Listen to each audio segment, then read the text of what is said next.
पवन प्रकाश अच्छा आदमी है, हम लोग इसी के साथ रहेंगे, वोट बाट इसी को देंगे। किसी लालटेम फालटेम को किसी को नहीं देखना चाहते हैं। लास्ट में आप लोग बदलते हैं। हम एक पान दुकान पे खड़े थे तो उनका कहना था कि लास्ट में ये लोग फिर लालटेन को दे देंगे। न अब की बार ऐसा नहीं होने वाला है। 3 बार से विधायक रहे हैं माननीय professor Chandrashekhar Yadav ji. Education minister रहने के बावजूद भी आज तक बीएन मंडल यूनिवर्सिटी का गर्ल्स हॉस्टल चालू नहीं करवा पाया। प्रणव प्रकाश जी से क्यों उम्मीद है आपको, क्यों लगता है कि कर देंगे ये काम?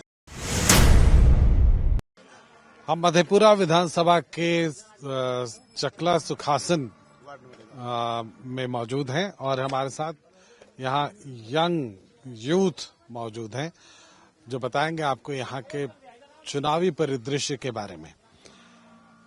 दलों का सभी जानते हैं कि मधेपुरा में समाजवादी की एक धारा, समाजवाद की एक धारा हमेशा मौजूद रही है। इस बार 2 फैक्टर हैं। एक तो ये कि यहाँ के जो विधायक हैं चंद्रशेखर जी, वो उनके टिकट को लेकर थोड़ा तमाशा रहा। पहले शरद यादव के पुत्र को दिया गया, फिर उनको उनसे वापस लिया गया, फिर अब पूर्व विधायक जो निवर्तमान विधायक हैं उनको दिया गया। लेकिन इस पूरी लड़ाई में जो तीसरा कोण है वो प्रणव प्रकाश जी बना रहे हैं। प्रणव प्रकाश जी यहाँ पर राजद के बहुत जबरदस्त कंटेंडर थे टिकट के।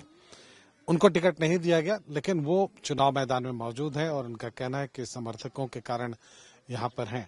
हम इन सब से जानेंगे कि प्रणव प्रकाश जी जब चुनाव मैदान में आए हैं, इससे ये लड़ाई कितनी दिलचस्प हो गई है। प्रणव प्रकाश जी इस मधेपुरा विधानसभा के जो प्रत्याशी हैं, जिसको आरजेडी ने टिकट नहीं दिया, जिसके कारण वो मधेपुरा विधानसभा से चुनाव लड़ने को तैयार हुए, जो कि तैयार भी नहीं हो रहे थे। इस विधानसभा के जितने भी कार्यकर्ता थे, हम लोग सभी वर्गों से, सभी ने जाके उसके घर पे बोले कि आपको चुनाव लड़ना होगा। काहे कि हम लोग ने जो यहाँ का पूर्व विधायक था प्रोफेसर चंद्रशेखर, उसने इस विधानसभा का एक भी समस्या को नहीं सुनते। 3 बार के विधायक हैं। 3 बार के विधायक रहते हुए कई गांव है इस विधानसभा में जिसमें कि विधायक जी एक बार भी नहीं पहुंच पाए। कई गांव है जिसमें एक बार भी नहीं पहुंच पाए, एक भी समस्या को नहीं देखते। हम लोग छोटी छोटी इकाई पे समस्या लेके उसके पास जाते हैं तो कुछ कह के टाल देते हैं। हर एक गांव की आप लोगों की बातें नहीं सुनते। प्रणव प्रकाश जी से क्यों उम्मीद है आपको, क्यों लगता है कि कर देंगे ये काम? एक अच्छा उम्मीदवार है। सबसे पहली बात ये है, प्रणव प्रकाश के पास जो शैली था करने की, अपने विधानसभा में आगे बढ़ने की चाह, वो आरजेडी इनके साथ नहीं रहा। वो अपने छल के साथ किसी दूसरे आम पार्टी को या किसी शेखर यादव को या दूसरे दल को दे दिए टिकट, लेकिन ये सबसे तेज रफ्तार में थे आगे। इनके साथ छल किया गया, नहीं छल होने के बावजूद भी अपना बेचारा ये निर्दलीय से हम लोग जनता साथ थे, यहाँ इनको खड़ा किए। हम लोग इनके जन समर्थन में साथ हैं, इनको जिताएंगे अब की बार। अच्छा, आपको हम लोग के साथ प्रणव प्रकाश रहेंगे, विकास करेंगे। हम नवयुवक के बात समझेंगे, नवयुवक को कैसे रोजगार मिले, कैसे आगे बढ़े, कैसे नौकरी हो, कैसे उद्योग लगे, ये होना चाहिए। यंग आदमी है और पढ़े लिखे आदमी है, काम होंगे। 15 साल का शासन देख लीजिए मधेपुरा विधानसभा में जो है अभी माननीय विधायक जी, उनका कार्यकाल देख लीजिए। आप लोग आप बताएं क्या प्रणव प्रकाश जी के? अच्छा आदमी है प्रणव प्रकाश, अच्छा आदमी है। हम लोग इसी के साथ रहेंगे, वोट बाट इसी को देंगे। किसी लालटेम फालटेम को किसी को नहीं देखना चाहते हैं। इसको हम लोग तो कहते हैं यहाँ पे वोट ज्यादा पड़ता है लालटेन। कहीं कुछ नहीं है, साफ सफाया है इधर, एक भी वोट नहीं मिलेगा हमको। इसके साथ है, इसी के साथ रहेंगे। पक्का ही है? पक्का है, पक्का। विश्वास नहीं होता है। काहे नहीं विश्वास कीजिएगा, नहीं कीजिएगा तो होगा, करना होगा। लास्ट में आप लोग बदलते हैं। हम एक पान दुकान पे खड़े थे तो उनका कहना था कि लास्ट में ये लोग फिर लालटेन को दे देंगे। न अब की बार ऐसा नहीं होने वाला है, पक्का। हम लोग का पीछे 2020 में ही निर्दलीय उम्मीदवार का चेहरा चाहते थे, लेकिन ऐसा कैंडिडेट नहीं मिला। तो अब की बार 25 में मिल गया है, इसीलिए हम लोग पूरा समर्थन के साथ इसका विजय बनाएंगे। चलिए ठीक है। हम लोग लास्ट में अगला बार ही लास्ट में बदले थे। अगला जो विधानसभा का चुनाव हुआ था उसी में हम लोग शेखर को वोट नहीं देना चाहते, जिसमें कि राजद उम्मीदवार जो मुख्यमंत्री का है तेजस्वी यादव, उसने आके मधेपुरा में माफी मांगा। यहाँ तक भी कहा कि अब की बार एक बार हम सभी मधेपुरा विधानसभा की जनता को से माफी मांगते हैं कि अब की बार शेखर को देख लीजिए, अगला बार से ऐसा गलती नहीं होगा। अच्छा, जेडीयू के प्रत्याशी के बारे में क्यों नहीं सोचते हैं आप? जेडीयू का प्रत्याशी, जेडीयू का जो उम्मीदवार है उसको हम लोग पहचानते भी नहीं है, आज तक देखे भी नहीं है। आप लोग देखे हैं कभी किसको? जेडीयू के प्रत्याशी को? जी, जदयू के प्रत्याशी को तो नहीं देखे हैं।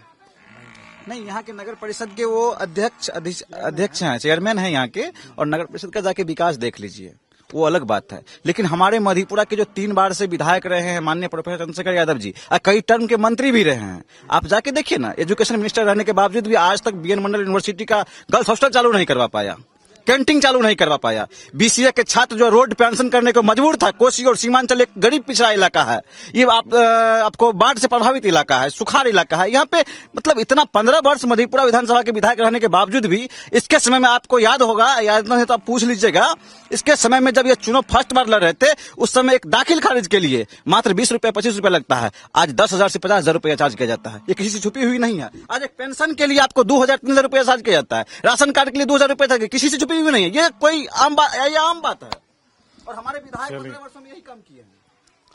चले, तो मतलब ये है कि तीसरी धारा यहाँ से निकलेगी, हम उम्मीद करें। निश्चित यहाँ से जो प्रणव प्रकाश हैं वही जीतेंगे, निश्चित रूप से। हम लोग कह रहे हैं सभी जितने भी कैटेगरी के लोग हैं, इसमें कोई जाति का मामला नहीं है, सभी जाति का लोग उनको वोट दे रहे हैं, चाहे वो कास्ट हो, राजपूत हो, ब्राह्मण हो, यादव हो, सभी जाति के लोग हैं वो वोट देंगे। मैं भी उनको वोट कर रहा हूँ, मैं कास्ट हूँ, फिर भी उनके साथ हूँ, और जो कास्ट है उनको भी कहना चाहते हैं कि वो भी उनको वोट दे। चलिए, इनकी अपील है। देखते हैं, ये गांव कुछ अलग तरह की बातें कर रहा है। हालांकि जिन लोगों से हमारी बातचीत हुई उसमें कई ऐसे लोग हैं जिन्होंने ये कहा कि लास्ट मोमेंट में फिर वो कास्ट फैक्टर आ जाएगा बीच में, और उन्हीं के पक्ष में आरजेडी या जेडीयू के पक्ष में वोटिंग हो जाएगी। लेकिन एक फ्रेश चेहरा जब सामने आता है तो वो क्या कहता है और उसके प्रति लोगों में रुझान कितना है, ये जानने की इच्छा अगर आपको है तो आप मधेपुरा विधानसभा क्षेत्र में आ सकते हैं। ये रिजल्ट क्या देगा, ये रिजल्ट कितना बदल देगा, ये कहना अभी मुश्किल है। हम अभी गांव के बीच से होकर गुजर रहे हैं और हमारे आसपास कोई उस तरह से दिख नहीं रहे हैं। जी बताएं, प्रणव प्रकाश जी का क्या यहाँ उम्मीद है कुछ जीतने? हाँ जी, उम्मीद तो खूब है यहाँ पर। हाँ, उम्मीद तो खूब है।